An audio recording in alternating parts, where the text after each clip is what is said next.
Buenas tardes. A nombre de la Universidad Metropolitana de Ciencias de la Educación, de la Facultad de Filosofía y Educación del Departamento de Formación Pedagógica, les damos la bienvenida a todos los que nos están acompañando en este minuto y a los que nos van a ver en un futuro próximo, a un nuevo coloquio organizado por el Observatorio de Política y Gestión Educativa. En esta ocasión les vamos a presentar Educación no sexista. Este coloquio tiene a una invitada muy especial que ya será presentada por el profesor Claudio Almonacid. Pero antes de comenzar, queremos darle la bienvenida formal y queremos ver si ya está acá nuestra directora, la doctora Emily Dobbs, para que nos pueda dar la bienvenida a nombre del Departamento de Formación Pedagógica. Hola, buenas tardes, muchas gracias, Alfonso. Quiero de nuevo dar las gracias por la posibilidad, tanto a Rosa como a Claudia y a todo el grupo que trabaja con la municipalidad, ¿cierto?, de Panguipulli y el Colegio de Profesores de Panguipulli. Nosotros estamos realmente contentos, sobre todo, especialmente yo, con este coloquio, puesto que para mí creo que tiene un real significado en el sentido de lo que ha implicado llegar a este punto el desarrollo de un coloquio sobre educación no sexista, y eso significa que la temática de trabajo con los profesores, las profesoras, ha adquirido una relevancia importante, lo que implica la formación y de las nuevas generaciones considerando estos ámbitos. Estoy muy contenta porque para mí ha significado en términos personales un trabajo activo, militante, desde el género, desde el feminismo, eh, y en ese sentido me parece que es absolutamente relevante porque se hace realidad una aspiración y un trabajo que se ha venido desarrollando silenciosamente y también en las movilizaciones con las mujeres para desarrollar en estos ámbitos relevantes de la existencia del ser humano en relación a procurar una sociedad más igualitaria en derechos, más equitativa en derechos y trato entre nosotros y entre nosotras, desde el respeto y la aceptación de unos y otros. Y eso significa también una responsabilidad y una corresponsabilidad en la formación de las nuevas generaciones que estamos formando, las nuevas generaciones de profesoras y profesores, y a su vez de las estudiantes y los estudiantes que van a trabajar con esas profesoras y esos profesores. Así que muy feliz de que además el observatorio haya tomado esta temática que es absolutamente relevante para nuestros días y tomarlo como algo fundamental en el desarrollo y en la conversación que tenemos que realizar para lograr instalar estas temáticas, como les decía anteriormente. Así que muchas gracias de nuevo a las autoridades presentes acá de la universidad y también, por supuesto, de Panguipulli. Así que muchas gracias por las palabras y un gusto estar de nuevo con ustedes. Muchas gracias, directora. Es importante, después de este saludo protocolar que nos da nuestra directora, que es la casa acogida en este minuto, señalar que este proyecto es un proyecto de extensión adjudicado por el Observatorio de Política y Gestión y es una alianza estratégica con la Corporación Educacional de la Comuna de Panguipulli. Así es que, dicho eso, nos encantaría tener algunas palabras de la directora del área de educación de la corporación, la profesora Rosa Palomino. Muy buenas tardes a todos, a todas, a quienes están presentes en esta aula virtual y también a quienes nos están viendo. Agradecer partir agradeciendo a la universidad por darnos esta posibilidad, hermosa posibilidad, tal como tú mencionas, Alfonso, ha sido una alianza para nosotros muy virtuosa, contar con personas como Claudio, como tú, que están constantemente conversando con nosotros, preparando estos conversatorios, y no solamente los conversatorios este es nuestro tercer conversatorio, no solo los conversatorios que ya hemos tenido y el que hoy día vamos a tener, sino que también agradecer la presencia de Claudio en nuestro trabajo de planificación del Plan Anual de Educación Municipal, el PADEM, porque vino a compartir con nosotros 2 jornadas súper interesantes, haciendo observaciones muy pertinentes y sugerencias también para la mejora de nuestro plan municipal. Por lo tanto, la alianza va más allá de simplemente un conversatorio, sino que hay un diálogo pedagógico, hay un acompañamiento de parte de ustedes que nosotros lo agradecemos enormemente. Así es que, estimada doctora Emily, muchas gracias por el equipo de trabajo que usted lidera, porque nos hacen también a la educación, mantener estas alianzas con la academia y poder en el fondo venir a removernos nuestras bases y nuestra zona de confort en educación parvularia, básica, media. También nosotros tenemos jardines infantiles y sala cuna dentro de nuestra corporación municipal, pero nos hace muy bien la mirada de la academia con esta mirada de amigo crítico que viene no solamente a compartir sus conocimientos, sino que también a hacernos sugerencias para nuestro trabajo en general. Y agradecer a Claudia, Claudia, nuestra presidenta del Colegio de Profesores, que se sumó con mucho entusiasmo desde el primer minuto que nosotros le contamos sobre esta alianza y que ha sido la gran protagonista de estos conversatorios. Yo le agradezco todo el entusiasmo y la preparación también previa que realiza y estar aquí compartiendo en este espacio académico con la magia que nos permite la tecnología. Ustedes en Santiago, nosotros en Panguipulli, y logramos este hermoso espacio de conversación. Así que muchísimas gracias a todos quienes hacen posible esta alianza. Muchas gracias, Rosa. Siempre un gusto trabajar con ustedes. Agradecerle la presencia a los académicos que están acompañándonos, a todos los que en este minuto están acá. Y sin duda que la idea de la universidad es eso, tratar de ir más allá de la región metropolitana. Y ahí nuestro corresponsal en la zona nos ha podido brindar una tremenda oportunidad de demostrar el cariño que tiene esta universidad por la pedagogía también en los distintos lugares de nuestro país. No voy a seguir rellenando, le doy la gracia también a la profesora Pilar Mazo, que está aquí acompañándonos, secretaria del Departamento de Formación Pedagógica, secretaria académica del Departamento de Formación Pedagógica, una tremenda profesional que nos está acompañando.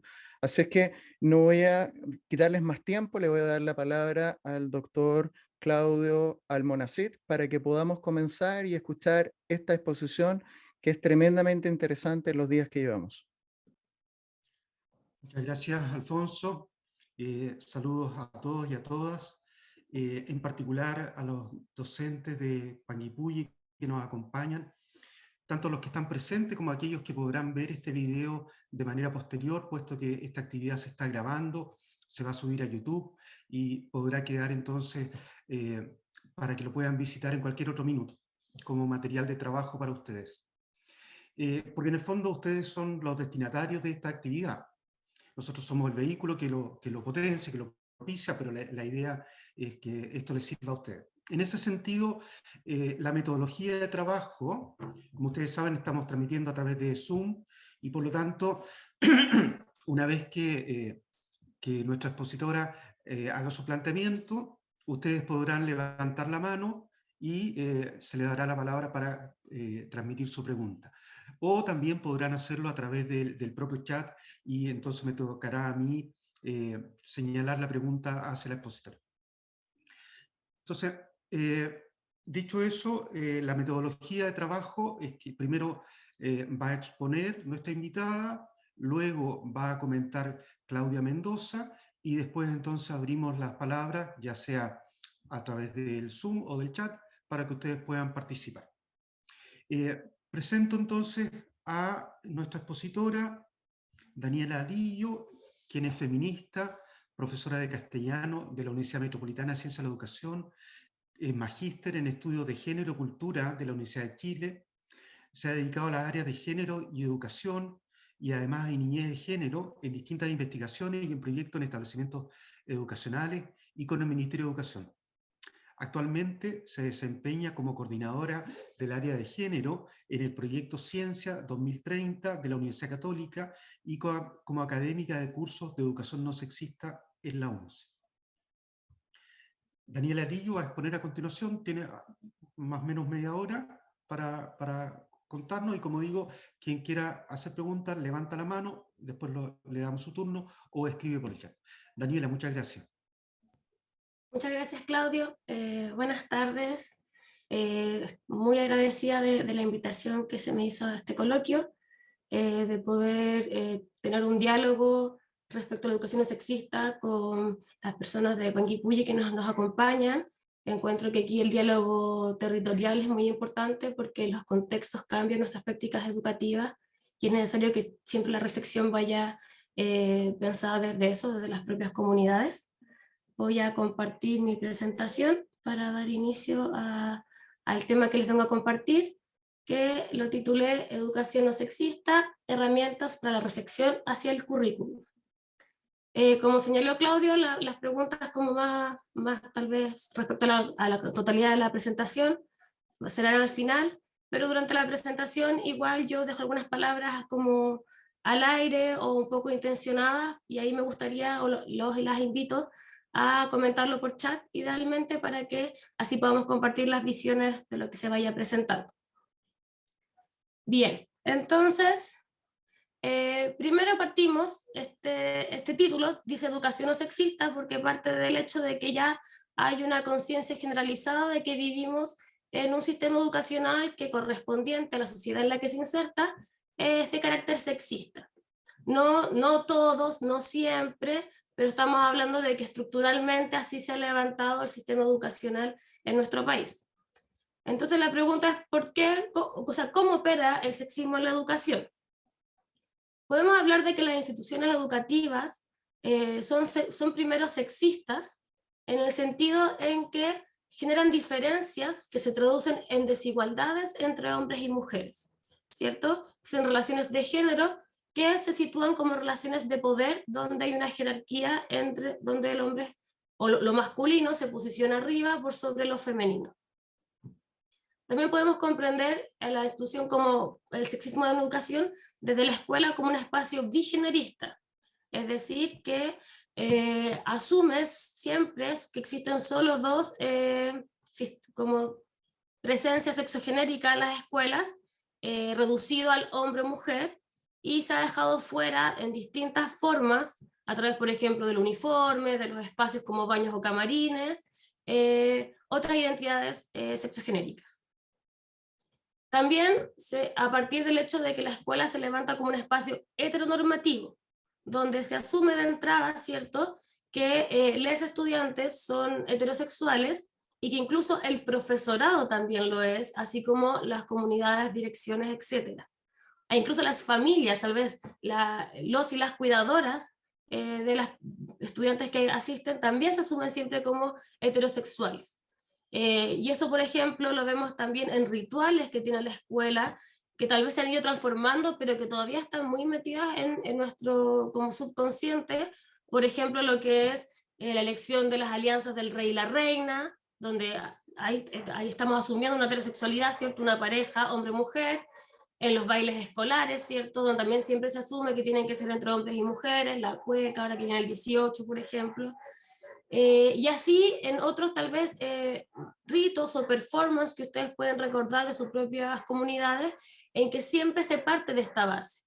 Podemos estar hablando que tal vez al momento de comprender que no existe esta heterosexualidad, existe en ocasiones menos resistencia, pero de todas formas se asume de entrada este principio heteronormativo. Y por último también se asume como sexista desde una visión androcéntrica, donde los saberes y conocimientos impartidos por la escuela tienen su centro en la creación realizada por hombres, dejando afuera conocimientos aportados por mujeres e incluso invisibilizando algunas características de de pensadores o personas que han aportado, cuando se salen de este modelo, ¿cierto?, hegemónico. O sea, hablamos de Gabriela Mistral, pero no hablamos de la sexualidad de Gabriela Mistral. ¿Por qué? Porque es algo que genera un conflicto acorde a estos 4 aspectos de la educación no sexista que estamos revisando. Entonces, se centra en esta educación androcéntrica, en este conocimiento androcéntrico, y además un poco se descafeína a aquellos expositores o exponentes que son de vital importancia poner para que sigan haciendo acorde a este patrón heteronormativo, viginarista, etc. Ahora, claro, uno resume todos estos 4 elementos como educación no sexista, porque sería muy largo, ¿cierto?, enumerarlo todas las veces, pero es entender que en detalle estamos situándonos desde estos elementos. Y entonces, ¿cómo operan estos elementos y por qué han llevado tanto tiempo repitiéndose? Y ejemplos que yo recuerdo, después converso con estudiantes de pregrado y también los tienen, y converso con gente que es docente mía y también las tiene, entonces que ha sido transversal. Y es que, bueno, existen representaciones culturales de género y sexualidad en la sociedad, ¿cierto? Tenemos la idea de lo que es ser un hombre y ser mujer, y generalmente se centra en eso, estas representaciones. Y estas representaciones están insertas en las instituciones, las cuales las reproducen a través de estos rituales o performances que yo estaba comentando, que son al fin y al cabo los ritos que tenemos en nuestras escuelas, que son diversos, pero generalmente, no sé, tenemos actos escolares, tenemos fechas importantes donde se hace cierto performance, tenemos formas de saludar, tenemos formas de acercarnos, interactuar entre nosotros, con las estudiantes, etc. Esos son rituales, rituales que afirman estas ideas sexistas, en general, ¿cierto? Cada uno está creando su cambio interno, pero estamos hablando siempre de la generalidad. Y que entonces estos rituales afectan las subjetividades y prácticas de los estudiantes que asisten a nuestras escuelas, porque estamos en un entorno que está formando estudiantes y por ende permea su subjetividad. Y entonces las estudiantes cuando salen de la escuela siguen acorde a estas representaciones culturales insertas en la sociedad. Entonces este círculo se va repitiendo, o se ha repetido bastante uniformemente durante los últimos años, pero lo que ha pasado, por suerte, es que en los últimos años ha habido un quiebre, ¿cierto?, más notorio, tal vez siempre existió, pero en los últimos años ha sido muy notorio, en que las subjetividades y prácticas de las niñas han tensionado estas representaciones. Y que entonces eso ha generado que la demanda de una educación no sexista ha venido principalmente como movimiento social estudiantil. Eso parte desde mucho antes del Mayo Feminista, parte de 2011, con los estudiantes secundarios. No sé si se acuerdan, tal vez es medio capitalino mi ejemplo, pero acá en Ñuñoa sucedió que el alcalde de esa época criticó la toma del Internado Nacional Femenino como un puterío. Eso fue por ahí por el 2011-2012. Y las estudiantes del Internado Nacional Femenino que dijeron, a ninguna toma de hombres se le ha tratado así. O sea que hay una intención misógina de que estudiantes se tomen un colegio y se traduce en este tipo de, al fin y al cabo, insultos. Y ahí se empieza sobre todo a gestionar una mirada más cuestionando estas prácticas sexistas que vienen tanto de las autoridades como también del propio movimiento estudiantil. Y se arma esta consigna de que queremos una educación pública, gratuita, de calidad y no sexista. Entonces, tenemos la idea de que lo que más afecta o en lo que más es visible este sexismo en la educación es en los estereotipos que tenemos socialmente y que se reproducen en la escuela de hombres y mujeres, ¿cierto? Que son bastante clásicos y tienen que ver con que los hombres son más racionales y las mujeres emocionales, y estos binarismos, ¿cierto? Que la mujer ocupa el espacio privado y el hombre ocupa el espacio público, las mujeres ocupan el espacio del trabajo no remunerado y los hombres del trabajo remunerado, etc. Entonces tenemos que estos estereotipos generalmente son binarios, nuevamente se repite esto de que se clasifican solo 2 tipos de identidades, y generan expectativas distorsionadas de quiénes tenemos que ser. Porque si nos están diciendo que solo tengo una opción de ser, que es el género asignado, que es ser mujer, y que las mujeres tienen que responder a ciertos roles, prácticas, actitudes, actividades, gestos, voy a entender que mi expectativa futuro tiene que ir solo en ese carril y empieza a generarse un conflicto cuando yo siento que no estoy dentro de esas expectativas. Y por ende existe un proceso de limitación y cambio de la autopercepción. Por ejemplo, lo más notorio, lo que más siempre se ha discutido es cómo las mujeres se empiezan a autopercibir peores en matemáticas a partir de cuarto básico, cuando hasta esa fecha se sentían igual de capaces. Y eso es porque socialmente se ha destinado a que al ser los hombres más racionales, estos son campos de estudio más pertinentes para hombres y que por ende las mujeres son esforzadas pero no son brillantes. Si le va bien en matemáticas a un estudiante es porque se esfuerza, y si a un hombre le va bien es porque es bueno en matemáticas. Y eso genera que esta brecha de interés en matemáticas parte en cuarto básico y después se siga separando hasta los niveles de presencia de mujeres en carreras STEM, que con suerte alcanza el 20%. Tenemos también, por ejemplo, esta sensación de abyecto. Cuando yo, al fin y al cabo, me rebelo contra esta predisposición a lo que yo debo ser por ser hombre o mujer, intento ir contra ello, en la sociedad o la comunidad que me rodea, de todas formas me hace sentir que yo estoy cometiendo un error, o que hay algo mal en mí. Hay algo mal en mí que esta ropa este uniforme no me hace sentido. O hay algo mal en mí que yo estoy en este electivo donde hay puros hombres. O hay algo mal en mí en que estoy en este electivo donde hay puras mujeres. Entonces se comienza a dar esta sensación de que lo equivocado está en la persona y no este sistema que está limitando las identidades diversas. Y por ende se da una exigencia de adaptación. Y que al fin y al cabo la escuela tiene rituales también que reproducen esta exigencia de adaptación. Tiene anotaciones, tiene reglamentos que no han sido actualizados, que generalmente todavía tienen palabras como señoritas, buena presencia, etcétera, manuales de convivencia que todavía no han sido tensionados desde esta nueva perspectiva y que tal vez requieren una revisión para entender que tienen que dar espacio a las identidades diversas y no exigir cierta adaptación. Y aquí viene, lo vinculo inmediatamente con esta pregunta, y es que esta exigencia de adaptación es porque existe un sujeto hegemónico en la educación. ¿A qué voy con eso? Que las políticas educativas siempre están definiendo sujetos en relación a un patrón de normalidad. La escuela siempre busca un patrón de normalidad que el sistema escolar ha construido durante décadas. Entonces, cuando la persona no cumple ese patrón de normalidad, es abyecto, pasa por estos rituales de normalización y que empieza como un poco a entrar en este conflicto de adaptarse o quedar fuera. Entonces, aquí la pregunta que yo dejo abierta es, ¿cuál es el sujeto normal de la escuela?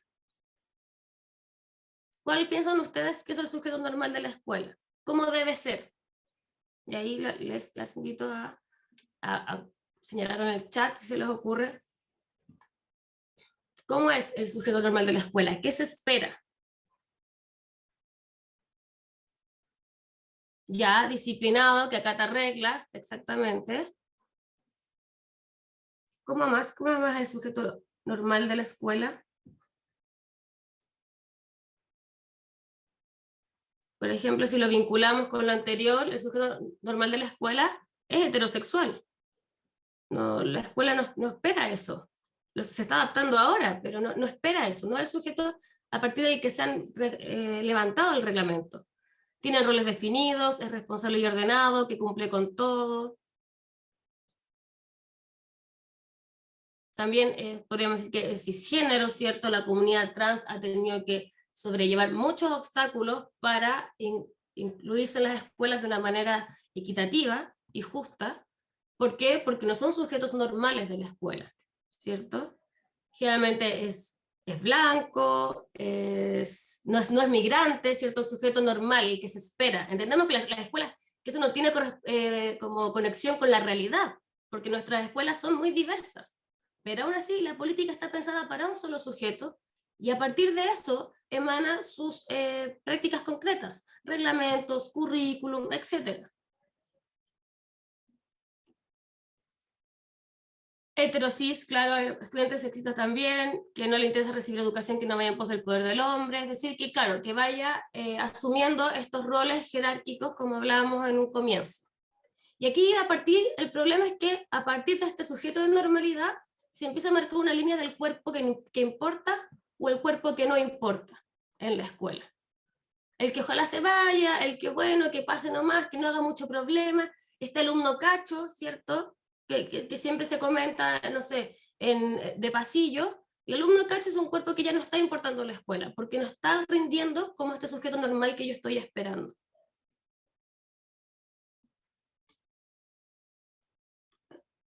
Ay, no había visto el otro cuadrito, ¿verdad? Y aquí también la pregunta es, ¿cuáles son los aparatos de regulación de la escuela? Que un poco yo los mencioné antes, ¿cierto? Un aparato de regulación de la escuela es el que, al fin y al cabo, me va a avisar si una persona está siendo sujeto de normalidad o no, y cómo yo lo llevo para allá. El reglamento, la anotación. Ahora, no estoy diciendo que estos instrumentos no sean válidos en ciertos momentos, sino que también se ocupan como una forma de regulación, todo el rato. Esto ha cambiado con el tiempo, pero yo siempre doy el ejemplo de cuando yo iba en el colegio, era la época en que los hombres no podían ocupar el pelo largo. Y lo único que se podían hacer era los de cuarto medio, tenían que firmar un compromiso para que lo dejaran con el pelo largo, y en la carta de compromiso tenían que señalar y comprometerse a asearse y a lavarse el pelo. Ahora, viéndolo con distancia, era un compromiso súper insultante, porque estaban asumiendo que por ser hombres eran seres no aseados. O sea, ahí tenemos un estereotipo de género al tiro, y tenían que acceder a firmar eso, asumir eso que cómo se les estaba tratando, para que era un aparato regulatorio de la escuela, si no podían llevar su pelo largo. Ahí tenemos otro aparato de regulación, el reglamento, el centro de padres, el recurso inclusivo, etc. Entonces, yo siempre recomiendo que es bueno mirar o hacerse estas preguntas a la interna, porque tal vez también el sujeto de la escuela ideal va a variar, como dije al principio, de un territorio o una comunidad a otra. Pero es bueno hacerse esa pregunta y ver si es que está muy rígida, si es que ese sujeto normal que yo estoy pensando es el mismo para todos y todas, si es muy conservador, si no está actualizado, y si está haciendo que deje afuera a cuerpos que no importan, porque no están cumpliendo con esa expectativa que tiene la escuela. Cuando en verdad, como dije antes, no corresponde con la realidad porque todos somos muy diversos, entonces es imposible cumplir con ese patrón, es una expectativa que no se puede cumplir nunca. Ahí tenemos los uniformes, la ropa que siempre es estereotipada, eso también es un aparato regulatorio, porque nos está diciendo que solo hay dos identidades, hombre-mujer, falda, pantalón, y se acaba. Entonces, ¿cómo opera el sexismo en la educación? También tenemos un espacio visible en que se dan estos aparatos de regulación y un aparato invisible. Y aquí les traigo el iceberg, esta es una ilustración del Observatorio contra el Acoso Callejero, y que es bastante conocida esta figura, ¿cierto? Donde se señala que arriba tenemos las formas de violencia explícitas y visibles, pero que estas son sostenidas por acciones que no siempre son tan visibles, pero que, al fin y al cabo, sostienen esta violencia. Y entonces tenemos arriba el asesinar, la agresión física, el gritar, etc. Y abajo cosas más sutiles, entre comillas, ¿cierto? El humillar, el despreciar, el humor sexista, etc. ¿Por qué es importante esto hoy en día? Porque quizás como un avance podemos decir que ya hay varias cosas que ya es conocidamente poco correcto decirlo, ¿cierto? Hay gente que ya se corrió la vara de lo que es políticamente correcto decir y no. Entonces tenemos un plano en que ya la violencia no siempre es tan visible. Pero eso no significa que no exista en nuestras comunidades, sino que se transforma a partir de otras circunstancias, elementos o formas. Entonces aquí es importante siempre tener en cuenta lo que es la violencia simbólica. Cuando hablamos de violencia simbólica, esto que está abajo del iceberg, es una violencia invisible, subyacente, implícita, ¿cierto?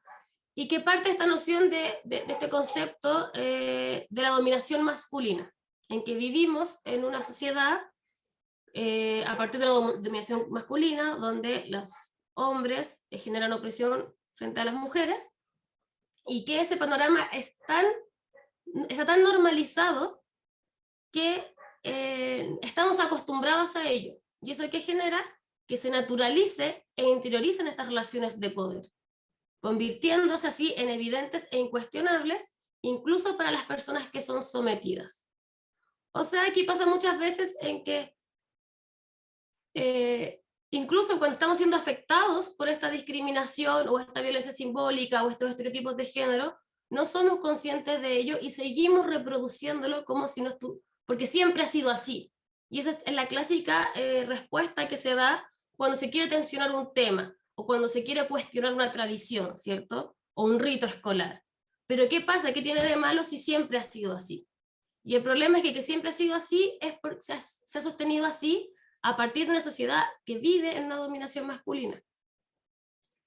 Y aquí también es bien importante traer a la colación la violencia simbólica y esto de que no siempre somos conscientes, porque aquí la idea tampoco es empezar a apuntar con el dedo y decir, tú eres sexista, tú eres sexista, tú eres sexista, sino que espacios como estos de discusión y de reflexión tienen el sentido mayor en el que todos estamos trabajando y reflexionando en torno a esta violencia simbólica, que no siempre es tan evidente para todos y todas, y que depende mucho del proceso que cada uno haya llevado.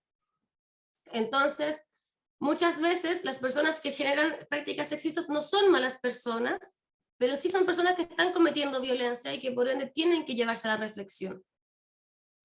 Entonces, y generalmente las temáticas de género tocan fibras muy sensibles y personales, porque tiene que ver en cómo fuimos criados y cuáles son la moral que hemos construido en nuestra historia. Entonces el trabajarlo siempre tiene que ser partiendo de la base de que hay cosas que hemos naturalizado y que no logramos ver siempre. Y por el otro lado, para comentar cómo opera el sexismo en la educación, a partir de esta violencia simbólica, podemos hablar de tres grandes formas. A partir de la desvalorización, es decir, humillar, poner por debajo, menospreciar, el aislamiento, marginar, o el control y la dominación, es decir, exigir esta idea de regular todo el rato y hacer ver de este error si es que alguien no está cumpliendo con este patrón de normalidad que hablamos antes. Y estas tres formas se dan en distintos espacios y elementos escolares. Por ejemplo, en el uso del espacio. Tenemos el clásico canchas versus pasillos y bordes, ¿cierto? Se han hecho estudios etnográficos en escuelas donde se ha dado cuenta que los hombres, y no siquiera el hombre, los hombres que juegan fútbol, tienen el centro del espacio en los colegios y quienes no forman parte de ese grupo se tienen que limitar siempre a los bordes. Entonces, las mujeres principalmente siempre se han visto restringidas del uso de un espacio equitativo. Y yo también recuerdo cuando yo iba al colegio y las mujeres queríamos decir, filo, nos vamos a tomar la cancha, y nos sentábamos en la cancha a conversar, éramos humilladas o éramos desvalorizadas porque es un espacio que no nos pertenecía. Que es al fin y al cabo lo mismo que pasa en la sociedad, que cuando las mujeres ocupan espacios que no les pertenecen, según este patrón, cierto, social, esta dominación masculina, también son abuchadas. Las mujeres en la política, las mujeres en la calle, las mujeres en oficios masculinizados, se repite esta dinámica. Y así otros espacios, por ejemplo, espacios como un laboratorio. O sea, también han visto que en los laboratorios o en escuelas técnicas, las mujeres son las que toman nota, y los estudiantes son los que están ahí generando la acción. ¿Por qué? Porque también son espacios donde ellas ocupan el borde. Bueno, el discurso dominante, eso también es violencia simbólica. Tenemos estos conceptos como medios del extranjero, ¿cierto? Pero que tienen que ver con el mansplain, esto de cuando los hombres explican a las mujeres cosas que ellas ya saben, el interrumpir, el validar una misma opinión dependiendo de quién la emite, etc. Son formas de violencia simbólica. No es que alguien exageró, no es que alguien... No, son violencias simbólicas que tienen que ver con este dominio del espacio. Opinar sobre el cuerpo, que eso también está muy normalizado en las familias y también se da en la escuela, ¿cierto? El peso, la musculatura y el rostro. Y algo que se ha dado últimamente ha sido la ropa, sobre todo la ropa de las mujeres. se criticaba mucho el estilo urbano que tienen las estudiantes para vestirse, criticando de que es muy corto, o de la connotación sexual que pueden tener las vestimentas, y que se genera un estereotipo a partir de ello. Y se justifican también a veces violencias a partir de la ropa que están usando. Y eso también es violencia simbólica. El lenguaje sexista, que yo lo habían comentado acá, el masculino y el binario universal, ¿cierto? Todos. A veces hay 30 mujeres y un hombre, iguales todos. Imagínense cuánto tiempo tomó que el colegio de profesoras y profesores se llamara colegio de profesoras y profesores, cuando el gremio de profesores y profesoras siempre ha sido más feminizado. Y no está cambiado, por suerte. Y aquí me detengo en el humor porque creo que es algo fundamental y es lo más difícil de erradicar, porque es la gente que es exagerada, si es que lo tensiona, no tiene sentido del humor, es fome, etc. Tiene que ver con el sarcasmo, con los chistes y con este juego y este molestar. Y esto se da mucho entre estudiantes, pero también se da entre docente-estudiante y entre docentes. Y nos defendemos de que como es talla, no es en serio. Y sí está generando violencia. Bueno, las comparaciones, tengo que correr la camarita aquí, por eso me pierdo de repente. Aquí. Las figuras que se enaltecen y cuáles se omiten o rebajan. Pensemos, por ejemplo, en lo que yo mencioné antes, los rituales. ¿Qué fechas? 21 de mayo, ¿cierto? Una persona, Arturo Prat. Generalmente Neruda, a veces Gabriela Mistral, es como una fecha a celebrarse, pero también podemos repensar si queremos resignificar ciertas fechas. Ahora, por ejemplo, se ha dado en los últimos años que el 8M se ha resignificado y ocupado un espacio importante en las escuelas. Y eso ha sido un gran hito, porque genera un espacio de reflexión al interior de la comunidad escolar. Entonces, revisar qué fechas estamos enalteciendo o qué figuras. Bueno, los vocativos también pueden estar cargados de violencia simbólica, los apodos tanto chistosos, ¿cierto?, que generalmente son insultantes, o también cariñosos. Por ejemplo, los caballeros y las niñitas. Las niñitas de no sé qué. Siempre son niñitas. A mí, que tengo 31 años, todavía me dicen niñita. Entonces, eso al fin y al cabo tiene que ver con la desvalorización. Y uno entiende, a veces un caballero me abre la puerta y me dice, pase mijita, con mucha cordialidad, pero en los espacios escolares tiene que tensionarse esa relación. Porque no estamos hablando de niñitas y caballeros, estamos hablando de estudiantes. O también a veces a los profesores se les llama maestros o profesores, y a las profesoras se les llama señoritas. También hacia algo que se ha cuestionado, porque hay uno como que patenta la jerarquía dentro, y el señoritas tiene más asociado a lo privado, ¿cierto? Las imitaciones, las gestualidades, que también se dan entre estudiantes, pero también entre docente-estudiante. Simular otra identidad ridiculizando. Por ejemplo, se ha dado mucho, o a mí me tocó presenciar muchas veces, que para la foto escolar de fin de año, en algunas escuelas se ha dado la tradición de que hombres y mujeres intercambien el uniforme, ¿cierto? Y se toma una foto con el uniforme intercambiado. Y esas situaciones, a veces que se pueden ver como muy liberales, se prestan para empezar a ridiculizar identidades que hacen eso como parte de su identidad, y no como un espectáculo para el chiste. Entonces también cuidar cuando estamos imitando a alguien a quien estamos ridiculizando o no. Bueno, la omisión, no abarcar la identidad, la ausencia total, que creo que eso se ha ido superando, por ejemplo, con políticas como la circular trans, donde se señala agregar el nombre social, estar consciente de ello, ocupar pronombres que correspondan a la identidad de la persona, pero que eso no se daba hasta hace algunos años. Y las sanciones o correcciones, que es lo que ya también hemos mencionado anteriormente, ¿cierto? Y la pregunta que uno puede hacerse es, ¿se aplica el molde a la hora de sancionar? O sea, ¿se aplica este sujeto normal cuando estoy sancionando? Me molesta más, por ejemplo, se ha demostrado que las peleas físicas de mujeres son más criticadas que las peleas físicas de hombres, cuando son igual de violentas. Pero como es normal que los hombres peleen, porque los hombres son así, son brutos, no sé qué, es algo no sancionable, o que se puede dejar pasar. Pero en cambio las mujeres cuando pelean físicamente están faltando un principio de feminidad, y por eso son mayormente castigadas. Entonces ahí estamos aplicando un molde que tenemos que revisar. Lo mismo, las mujeres cuando dicen garabatos son mucho más sancionadas que los hombres, cuando gritan, etc.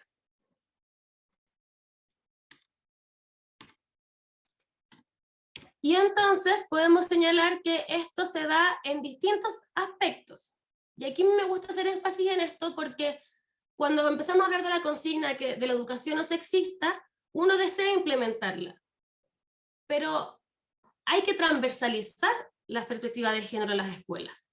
Entonces, muchas veces la gente llega y dice, ok, voy a saludar con todas y todos y cumplí. Mi clase es completamente no sexista. Pero tenemos que ir un paso más allá y abarcar la totalidad que significa los espacios escolares y los aspectos educativos.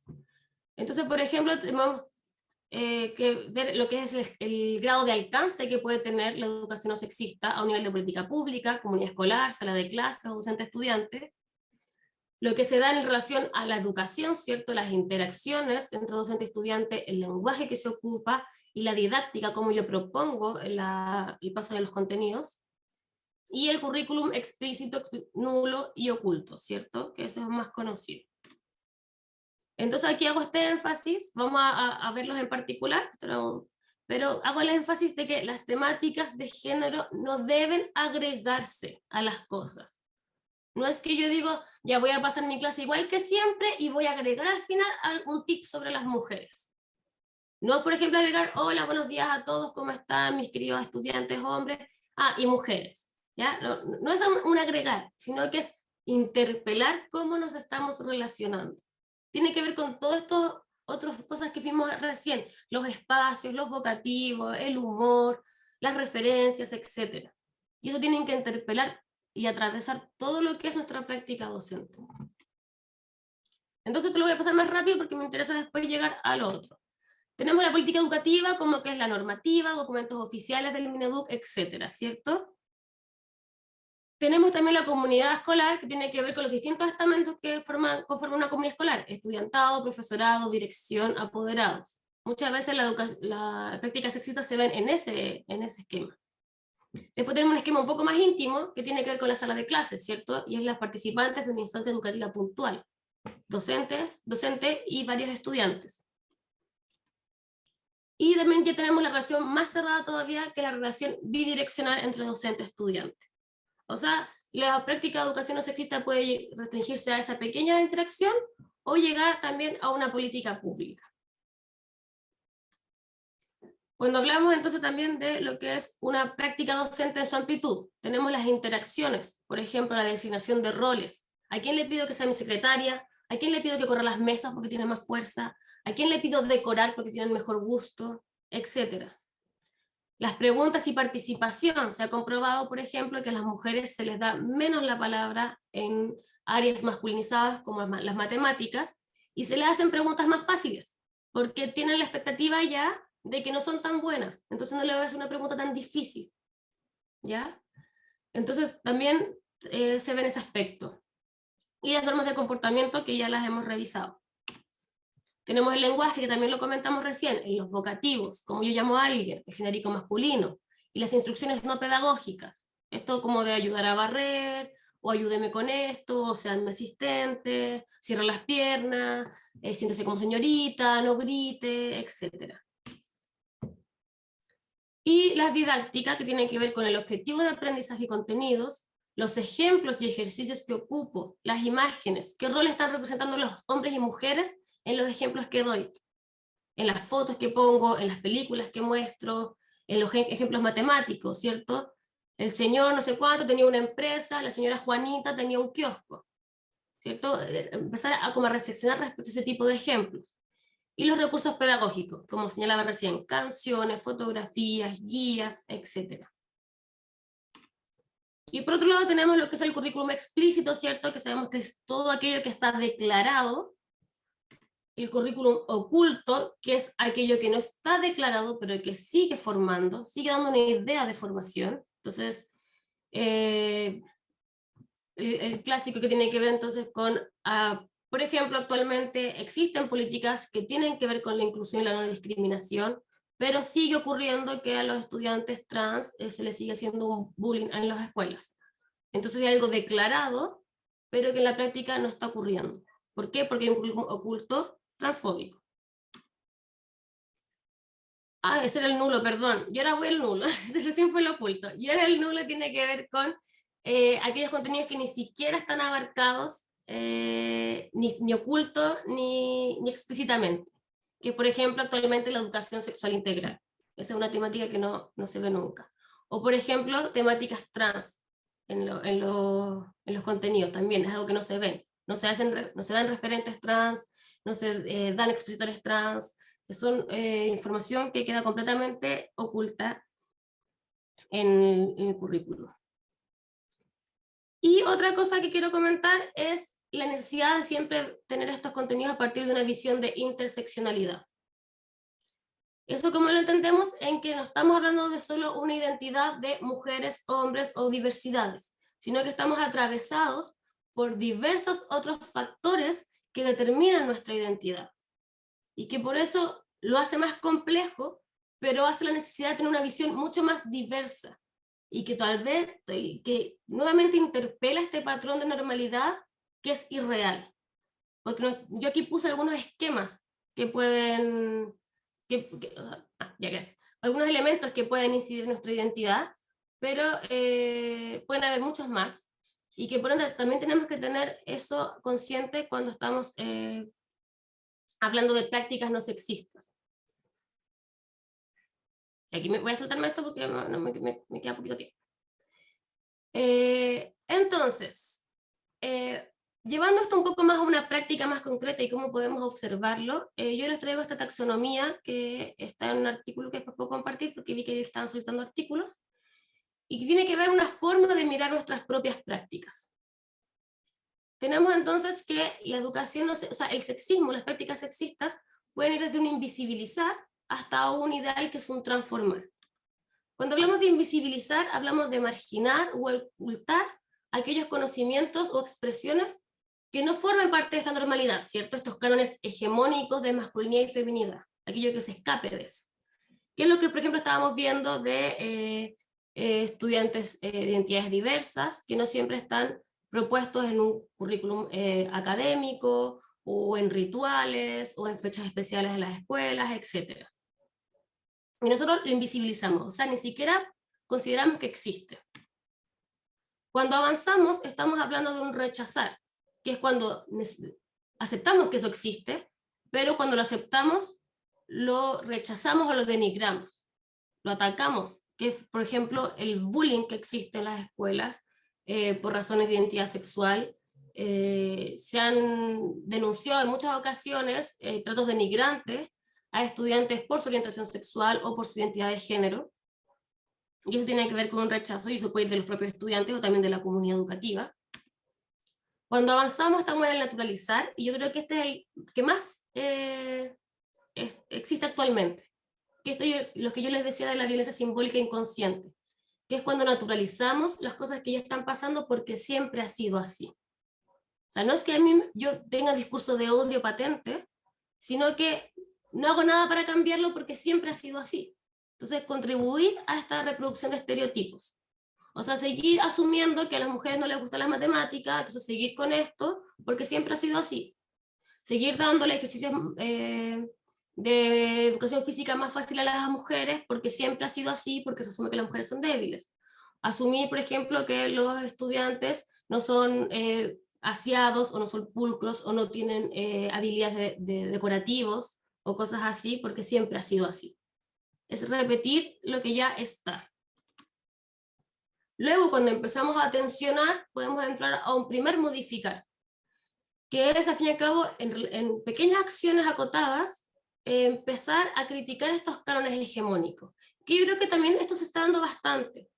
Entonces, un profesor o profesora va a una clase y, no sé, a veces se encuentra con un libro de texto o una guía y considera que tal vez hay algo que está incorrecto ahí, y lo tensiona, lo pone sobre la mesa. ¿Qué pensamos? ¿Qué pensamos sobre este texto? ¿Qué pensamos sobre esta película? ¿Cómo cuestionar, por ejemplo, lo que pasa a nuestro alrededor? ¿Qué opinan sobre ciertas denuncias que se han hecho o ciertas noticias que han sucedido? Cuando yo intenciono una crítica o análisis. Y ya el transformar, que es el ideal, es cuando llevamos ya esta crítica o este análisis a un nivel mucho más amplio, ya no a una sala de clases, sino a una actividad que convoque a toda una comunidad, ¿cierto? A incentivar acciones de transformación, por ejemplo, ferias de educación sexual integral, ferias de identidades diversas, hacer actividades entre varias asignaturas, al fin y al cabo que salga más allá del discurso. Entonces, quería quedarme con esto. Con esto quiero finalizar. Este es un ejercicio que como que queda a disposición, pero es un poco aplicar lo que estamos comentando aquí, y es cómo yo puedo aplicar esta pirámide a cualquier práctica mía. Por ejemplo, un elemento de la docencia, una guía que yo tenga, un libro que estoy dando a leer. Pensar, ese libro está invisibilizando ciertas identidades, ese libro está naturalizando roles de género, ese libro está tensionando relaciones de género.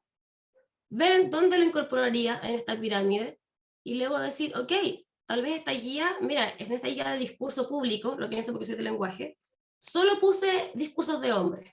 O me acabo de dar cuenta, estoy naturalizando que los hombres siempre han dado discursos. Entonces ahora que me di cuenta, voy a poner equitativamente discursos de hombres y discursos de mujeres. Entonces ahora mi guía avanzó a modificar.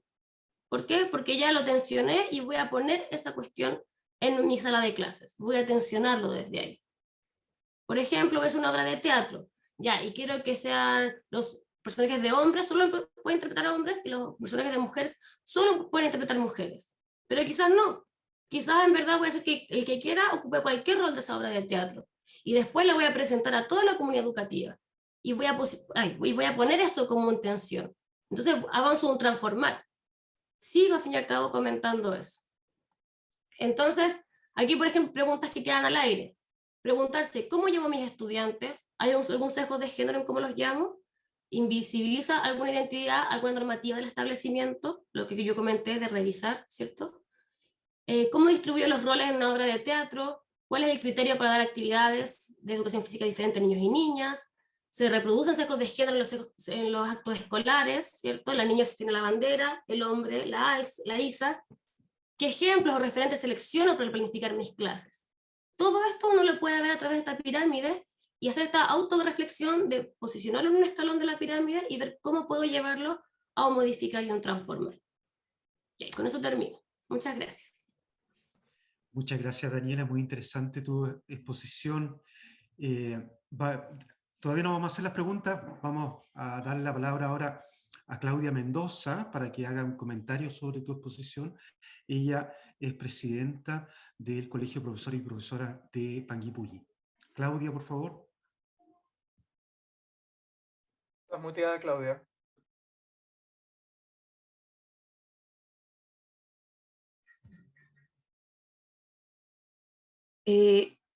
Hola, muy buenas tardes a todos y a todas. Es un placer poder estar en un coloquio y un conversatorio sobre este tema. A mí particularmente me interesa muchísimo.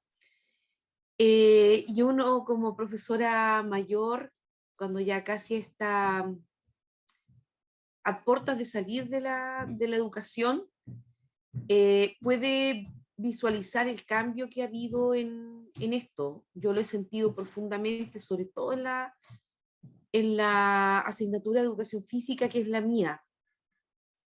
He tenido, me considero, y esto no es por presumir, me considero una profesora que considera la dinámica en la educación, que la educación es dinámica dentro de, y que por lo tanto se han producido muchos cambios en que nosotros tenemos que adaptarnos.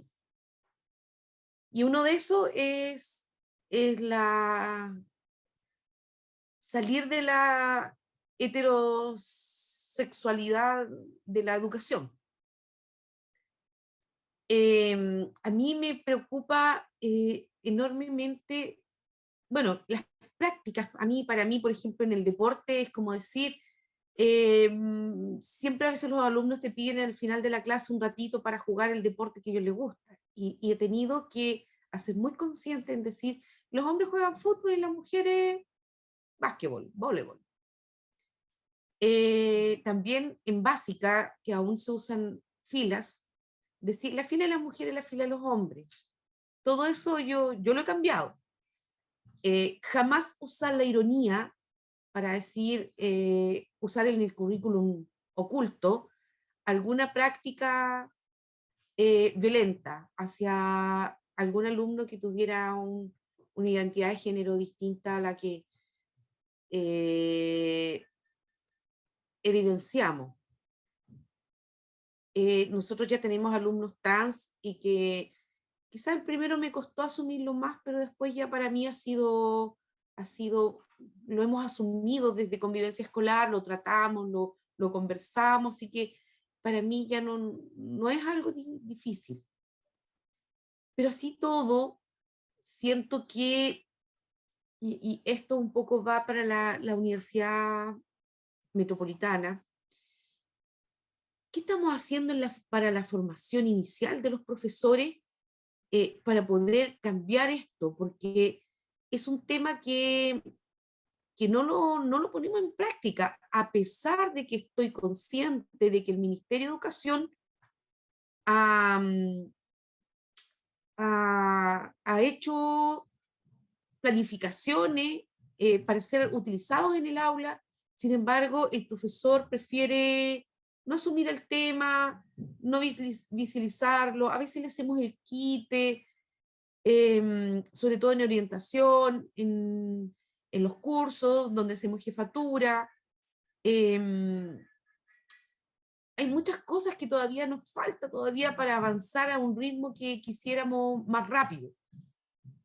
A mí no sé, Daniela, yo te felicito por tu exposición, fue muy clara, y que no le quitó profundidad al tema.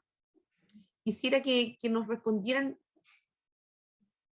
¿cuándo lo vamos a hacer acción en el aula para que el profesor venga formado con respecto a eso, con este tema de sexualidad? ¿Cómo la universidad está formando o lo está haciendo explícito en el currículum, en las mallas curriculares de la universidad, para que el profesor esté preparado para abordar estos temas dentro del aula? Eso sería, y agradecer este coloquio, agradecer la conversación, que tiene una profundidad en la reflexión, que yo creo que hace un mejoramiento en nuestras prácticas dentro del aula, que va siempre en beneficio de eso. Ese Muchas sería gracias, Claudia. Perdón, disculpa, Claudia. No. Sí. Muchas gracias, Claudia. Daniela, si pudieras contestar el comentario de Claudia y tal vez después pedirle al profesor Fabián Castro, que nos acompaña, también si pudiera complementar a lo mejor sobre el tema. Daniela. Súper, muchas gracias, Claudia, por tus comentarios y también la experiencia tuya que nos compartes acá, porque creo que en estos pequeños ejemplos que tuviste de la cotidianidad, este ejercicio que yo también he intentado un poco transmitir de empezar reflexiones del paso a paso, cómo formo, cómo hago esta actividad, cómo propongo esta idea, así que muchas gracias porque lo llevas al nivel de tu práctica concreta. Y un poco sobre lo que tú señalas, yo creo que es una pregunta que no se ha resuelto aún, y es claro, estamos avanzando en políticas que incentiven la incorporación de la perspectiva de género en los colegios, pero no estamos atendiendo el cómo entonces los sujetos de la escuela están preparados para aplicar esas políticas públicas. Creo que se nos ha adelantado o se demoró mucho, entonces se nos adelantaron las demandas al tener la formación acorde para ello. Yo también cuando los cursos que he hecho sobre este tema, generalmente los estudiantes lo toman porque consideran que es algo que tienen que saber, pero que no lo han tenido, o sea, no lo han formado no lo han formado en este aspecto hasta ese momento, hasta que tomen ese curso concreto. Pero que lo ideal sería transversalizarlo, porque nuevamente yo insisto en esta idea de que los cursos de género no tienen que agregarse a algo, sino que tienen que tensionar el cómo se enseña la disciplina, el cómo se enseña la evaluación, el cómo se enseña el currículum, la investigación de colegios, etc. Entonces creo que hasta ahora como que se ha intentado un poco trabajar a la par, instancias como estas, coloquios, conversatorios, las profesoras han tenido un gran espíritu de autoformación, un poco también siempre con esta noción de un deberse a los estudiantes y poder estar acorde a las necesidades que se tienen hoy en día, y también por la irrupción de la demanda estudiantil, que yo creo que eso ha acelerado políticas públicas como las que tenemos ahora, pero yo creo que, y coincido contigo, en que todavía la exigencia que se tiene al profesorado, por ejemplo, no es acorde a la formación que se le está dando. Ay, sí, ya. Hay otro tema que yo quisiera un poco compartirlo, que yo visualicé este tema, hice conciencia de este tema cuando leí hace un tiempo atrás acerca del sufrimiento que tienen los distintos géneros que encontramos en adolescentes, en liceo, escuela, y todo lo que usamos a través del currículum oculto y el currículum en donde muchas veces usamos la ironía, usamos la educación heterosexual, que es la que se concibe y no da oportunidades a otros géneros, y que provocamos sufrimientos tremendos, en donde algunos homosexuales hacían comentarios como que ya no quisieran ir a la escuela porque el sufrimiento que provocamos profesores y alumnos dentro de la escuela los atormenta de tal manera que a veces quisieran no volver a la escuela. Y ahí a mí me hizo tomar esta iniciativa de no cometer ese error. Tomé conciencia de lo que significa la educación heterosexual, heterotipada, y no permitir dar paso al no sufrimiento de los otros géneros. Sí, sí, bueno, ahí yo siempre recomiendo la Fundación Todo Mejora, que tiene muchos estudios que patentan lo que tú estás diciendo, han hecho encuestas de clima escolar a comunidad de las diversidades sexuales y genéricas, y claro, relatan lo mismo que tú señalas, los índices, los espacios donde se sienten más acosados, los comentarios que han escuchado, así que yo lo recomiendo, tiene una página web, Todo Mejora, donde han subido muchos estudios al respecto. Muchas gracias. Daniela, anteriormente, Alison había preguntado por bibliografía. A lo mejor podrías complementar aquello. Ahí estoy leyendo el comentario De Alison Barraza. Sí. Aquí dice situación como la que comentaste anteriormente, y no sé a lo que iba, pero claro, yo igual puedo compartir tal vez lecturas que me parecen buenas para tomar conciencia de estos temas y tal vez aclarar ciertos conceptos que pueden ser útiles. También los que les comenté a Claudia, sobre todo Mejora. Pero así como sale una comentaste anteriormente, no sé a cuál se refería. Pero creo, aquí lo que yo siempre digo, no hay una receta de la educación no sexista. Eso no existe, es irreal, si alguien se la está vendiendo de alguna forma, no sirve. Tiene que ser algo pensado desde la misma comunidad. Por eso uno ve, siempre es más que nada llevar preguntas a la propia comunidad y que la reflexión sea a la interna. O sea, ¿cómo opera? ¿Cuál es mi sujeto ideal? ¿Cómo tengo que eliminar eso? ¿En qué se ve? ¿En mi reglamento? ¿En mi práctica? ¿En mi acto escolar? De ahí viene. Entonces, lo que se puede ofrecer siempre son conceptos que permiten un diálogo, una profundización teórica, un análisis de las situaciones, pero siempre tienen que ser las preguntas hacia la misma comunidad. Daniela, ofrecemos la palabra a los colegas que quieran participar, ya sea por el chat o levantando la mano. Daniela, por mientras surgen preguntas.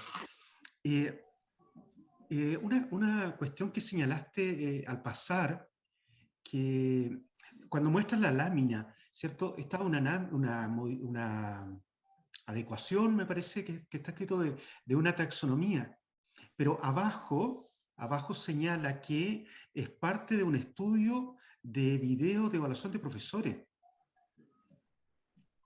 Sí, sobre eso, bueno, ese es un trabajo que yo hice con dos colegas más, que es Jimena Súa y Pamela Saavedra, en el marco de un proyecto solicitado por el Mineduc. Como saben, la evaluación docente está implementando en piloto todavía una evaluación sobre sesgos de género, y para elaborar esa rúbrica, nosotros participamos de ese servicio. Se revisaron muchos videos de evaluación docente, de forma anónima. Nosotros no conocíamos quiénes eran, se leían las caras, entonces era todo bien anónimo. Y era un poco para entender cuáles eran las prácticas o qué aspectos de la práctica docente se podían proponer como forma de evaluar, y que al fin y al cabo la persona pudiese después saber en qué mejorar. Y no fuese tan ambiguo como, oye, existe educación no sexista, pero ¿en qué aspecto? Y por eso va desde el saludo hasta la guía que presento o hasta cómo yo hago un manejo de curso. Entonces, a partir de eso se ocupó hasta un poco esta taxonomía, entender cuando uno o una docente estaba invisibilizando o rechazando, que se entiende como una educación no sexista, un naturalizar, que se entiende como una educación no sexista un poco menos más solapada, y ya después cuando tienen prácticas transformadoras o no sexistas, que tienen que ver con un modificar, transformar. Entonces, lo que hizo fue aplicarse esta misma rúbrica que yo les comento a estos videos de evaluación docente para la construcción de esa rúbrica. Entonces, una vez un estudiante me preguntó, o sea, si aplico esa misma rúbrica a mi clase, como que me estoy adelantando a esa evaluación docente. Y dije, claro, de todas formas, y la idea es que uno lo haga para la evaluación docente, si es que sirve también, pero también para mejorar la propia práctica.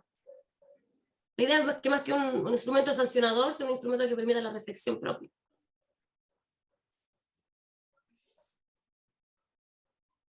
Daniela, qué interesante estas dos ideas que estás señalando.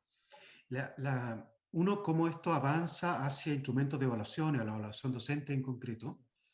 Y dos, el tema de cómo como colegio debiéramos hacer esta conversación, evaluarnos, tomar acuerdos, en fin, me parece muy potente estas dos cuestiones que tú señalas.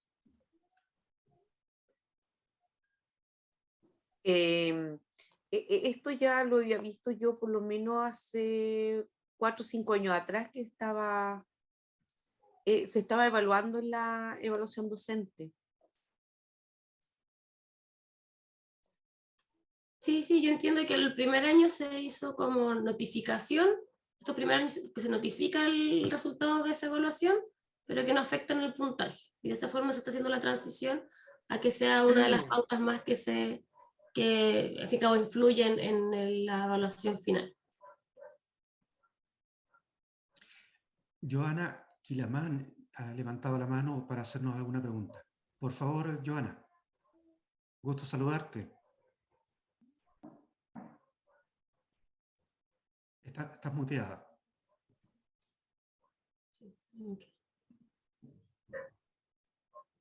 Ahora Ahí sí. sí. Ya. Hola a todas y todos. Mira, dentro de mi escuela, Cacique Illapán es una escuela unidocente.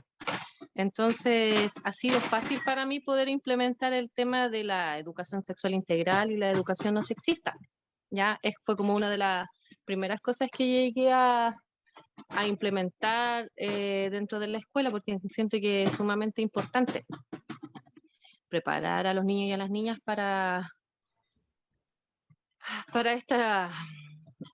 este nuevo mundo que ya está, y además que ha sido súper fácil porque una vez más me doy cuenta de que en ellos y en ellas no existe dificultades en cuanto a la aceptación del otro o la otra, ¿ya? El problema somos las personas adultas. Entonces, como que al final, dentro de todas las cosas que he tratado de pasar, tuvimos una última clase en lenguaje de justamente los estereotipos de género, donde partí la clase preguntándole, ¿podemos nombrar juguetes de niñas? Y ahí se me cayó todo, porque todos empezaron a decir pelota, auto, avión, muñeca, así como todo. Ya, y ahí me di cuenta y dije, ya, súper. vamos bien con este tema. Y dentro de toda esta reflexión que he podido hacer a lo largo de este año, es que, claro, el problema somos las personas adultas. Entonces ahí me di cuenta de que la formación en estos temas tiene que hacerse justamente entre los funcionarios y funcionarias de la escuela. En mi escuela en particular, tengo un asistente, una manipuladora de alimentos y las familias. Y es ahí donde se me presenta el nudo, porque las escuelitas pequeñas tienen esta gran oportunidad de que a la hora de almuerzo, por ejemplo, la manipuladora conversa, la profesora, los niños y las niñas, se forman diálogos. Entonces ahí me doy cuenta de que la manipuladora, pucha, es como nuestra mamá, pero que justamente de repente tira algunos comentarios así súper sexy. Entonces ahí es donde empezamos a tratar de hacer esta retroalimentación, este diálogo, decirle, tía, pero lo que usted está diciendo igual como que no corresponde. Y ahí ella como que empieza, uy, sí, igual tienen razón. Entonces ahí me nacía la inquietud en su momento de que esta formación tiene que ir para toda la unidad educativa, tal como comentaba, incluyendo y a la familia.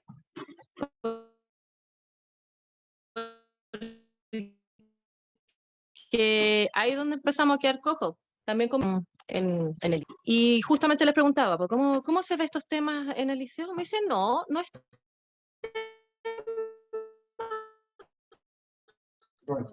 Tiene problema de conexión la profesora. Y yo así como, oh, qué bueno que... me decía mi hija, le estaba preguntando acerca de cómo se veía esto en el liceo. Estudié aquí en Panguipulli también en el Liceo Altamira y me decía de que no tenía ninguna dificultad, ¿ya? Con respecto a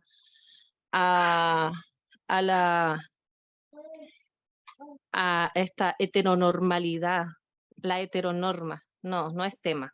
Así que por ahí yo veo de que vamos súper bien, vamos avanzando bien en estos temas en la comuna y me tiene bastante contenta. Bueno, eso era. Más que todo la reflexión de que tiene que entrar toda la comunidad educativa a subirse a este trencito de la educación no sexista.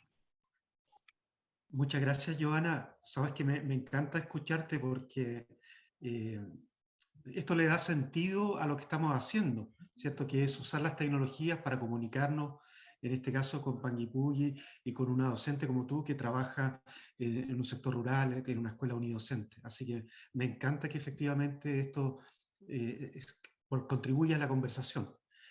Daniela, si quieres contestar a Joana. No, solo agradecer a Joana, claro, que lo haya compartido y que, claro, destaco y coincido en lo que tú señalas, que, esta intención o esta práctica transformadora desborda la sala de clases, la desborda, va más allá y tiene que abarcar toda la comunidad como tú señalas. A mí igual me pasó una vez que estaba en una formación en un liceo donde solo se invitó al profesorado. Y después, cuando salimos, nos pusimos a conversar con las estudiantes que estaban muy interesadas de que los profesores estaban siendo capacitados en género. Dijeron, pero que lata como invitaron a las personas de convivencia escolar, porque ellas siempre, por ejemplo, retaban a las parejas lesbianas en el liceo, pero no retaban a las parejas heterosexuales. Entonces dijimos, claro, o sea, se parte por aquí, pero aquí hay otras personas que está afectando también y que genera estos espacios o sea, estos espacios sexistas. Así que sí, coincido plenamente, gracias. En el chat, Adolfo Varela señala la educación no sexista, a mi juicio, está centrada hoy día en la educación pública o municipal fundamentalmente. Los proyectos institucionales de la educación particular, sea pagada o subvencionada, mantienen estructuras educacionales rígidas y sexistas sobremanera los colegios religiosos. Y los peores que hoy día, de 10 Se me perdió, disculpen. De 10, 6 estudiantes son particulares pagados o no pagados y solo 4 públicos. Y esta tendencia tiende a ampliarse. ¿Cómo lo ves, Daniela, esto? Sí, creo que es una reflexión bien interesante la que nos hace Adolfo, porque claro, se ha manejado a partir, por ejemplo, de esta evaluación docente, que va enfocada principalmente a los colegios municipales, pero también se ha avanzado a nivel de política pública, y ahí es donde un poco está la trinchera de la que uno puede un poco agarrarse, y incidir desde ahí. Yo también generalmente lo que le señalo a docentes que quieren llevar eso a sus prácticas diarias es, mire, uno puede tratar de compartir experiencia, de convencer incluso, pero ya si la persona se niega, es decir, ok, entonces, pero aquí estamos hablando de una política pública. O sea, ya superamos esto de que tratar estos temas va por la voluntad de cada persona, y si uno es buena persona, y si uno cree que está bien, lo hace, si no, no. Sino que la idea y lo que nos ha dado esta política pública, que aún tal vez es insuficiente, tiene que afirmarse y llevarse a etapas más concretas, pero lo que permite es tener donde agarrarse y decir, si usted cree eso, de la puerta para su casa, porque usted cuando va al colegio es una persona que tiene que adecuarse a las políticas educativas del país, y las políticas educativas del país ahora están diciendo esto. Entonces, claro, yo creo que por ahí un poco podría avanzar, pero yo coincido en que hay un vacío en el aspecto privado, como señala Adolfo. Gracias, Daniela. Valentina Menares quiere hacer una consulta.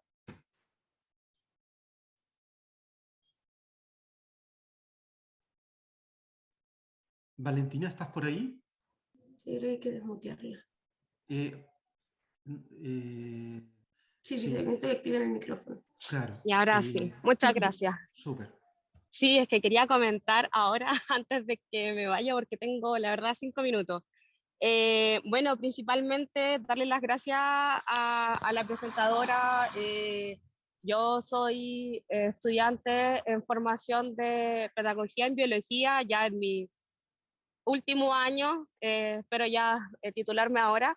Y me vienen, o sea, como que acojo a varias cosas, principalmente que las demandas fueron primero que las transformaciones, y eso muchas veces nos aboca a nosotros que estamos, por ejemplo, en educación inicial docente, y nosotros realizamos ciertas propuestas o ciertas peticiones, y cuesta mucho cambiarlas desde la institucionalidad, ¿ya? Y, o sea, primero que todo, mencionar eso, y lo segundo que, bueno, por ejemplo, desde mi especialidad en biología, nosotros generalmente somos las personas en los colegios a quienes los estudiantes acuden siempre a preguntar cosas relacionadas a la sexualidad. Y además nosotros también somos los primeros en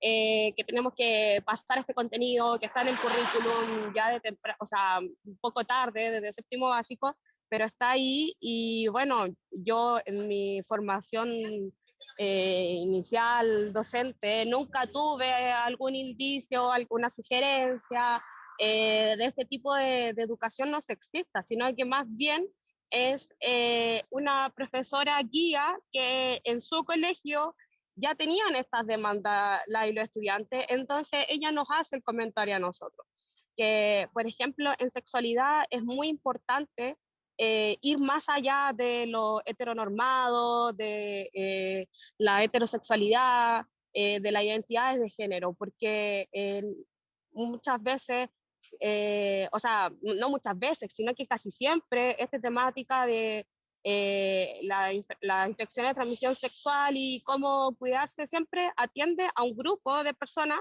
que son las personas heterosexuales.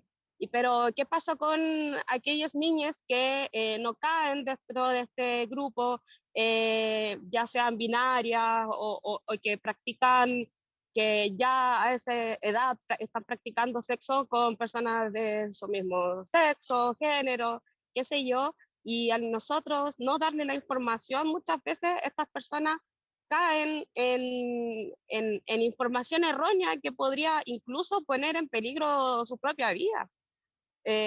cosa que también pasa en la medicina. O sea, si por ejemplo yo fuese una persona lesbiana y voy al doctor, jamás va a encontrarme una patología por no considerar, por ejemplo, mi orientación sexual. Más que nada quería dejar esa reflexión que, si bien es cierto lo que nos dice con respecto a que las demandas están primero, yo creo que igual hay que empezar ya a ir pensando estos temas en relación claro, a cómo nosotros en la universidad se añade, por ejemplo, el minor, transversalidad, de sexualidad, un electivo de sexualidad, que fue en mi caso, pero no, por ejemplo, desde mi malla curricular. Cuando yo tengo el ramo de fisiología, atender estas temáticas. Eso, muchas gracias por el coloquio. Muchas gracias, Valentina. Estamos en la hora de ir cerrando, entonces le voy a dar la palabra a Rosa Palominos, de la Corporación Municipal de Panguipulli, para después Daniela pueda contestar tanto lo que plantea Valentina como lo que planteará ahora Rosa. Rosa, por favor. Muchas gracias, Claudio. Sabes que escuchar a Daniela, lo que decía Claudia, aquí estamos en el mismo espacio compartiendo la reunión, es empezar a darte cuenta de a lo mejor un cambio cultural, porque lo mencionó Joana, los niños, nuestros estudiantes, nuestros jóvenes van a pasos agigantados respecto de la aceptación, de un lenguaje distinto. Para ellos no es tema. Somos los adultos quienes nos hemos quedado atrás, nos falta mayor conciencia. Y quiero hacerte una pregunta, Daniela, porque en nuestro rol de directivos, de profesores, de pronto nos encontramos con docentes que cierto, tienen un lenguaje distinto, no sexista, y por ejemplo ponen en una evaluación les niños o les estudiantes, y es un ejercicio matemático. Y hay padres que toman ese instrumento y van a donde el director, a mí me ha tocado, lo digo con la experiencia de directora, y dicen, directora, ¿cómo usted puede permitir que un docente le enseñe esto a mi hijo? Yo no quiero que le hablen, o sea, lo leo y me sangran los ojos si le escriben les estudiantes. ¿Cómo usted, directora, permite que ocurran estas aberraciones? Entonces, porque estamos ante adultos que también están, ¿cierto?, en una cultura, fueron educados bajo una cultura, y esa cultura fue la cultura válida de tu vida. Y hoy día invalidársela también es atentar contra su propia formación.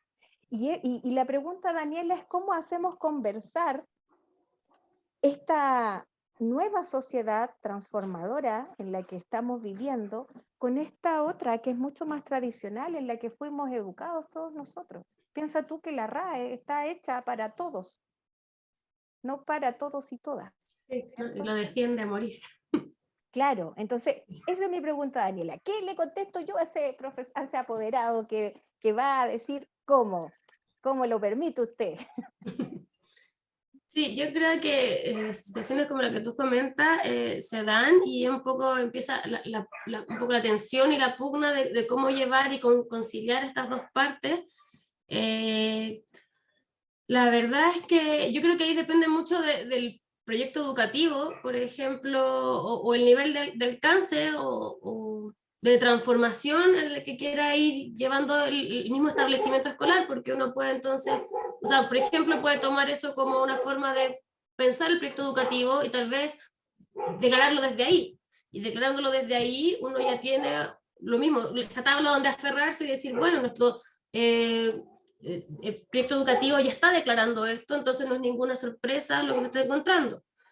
Después, pero tal vez uno todavía no está ahí, o tal vez todavía que genera mucho conflicto llegar hasta ahí, entonces uno empieza a ver, ok, baja un nivel, o sea, es como esto que yo señalaba del nivel de alcance, tal vez la comunidad educativa no está preparada para esta transformación, entonces lo bajo a una sala de clases, tal vez en la sala de clases no me voy a jugar el lenguaje inclusivo, pero voy a buscar otra temática sobre eso, o lo voy a poner como un ensayo, por ejemplo, yo voy a poner un ensayo, ¿por qué el lenguaje inclusivo es malo o bueno?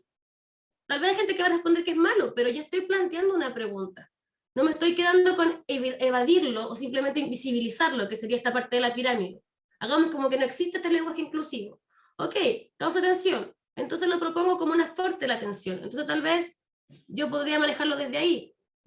Dar la instrucción de que no se maneje la IA a partir de eso, pero que sí queremos trabajar esta conversación, o no sé, también puedo abrir jornadas de reflexión que también se inviten a la comunidad de apoderados y apoderadas, donde se hablen estos temas, como que un poco depende el rol que quieras jugar y en el que se ve visto también el liceo, porque es como un juego de ajedrez, entonces claro, mover para acá implica ciertas cosas y ahí cada comunidad sabrá bien cuál es el paso que le toca seguir.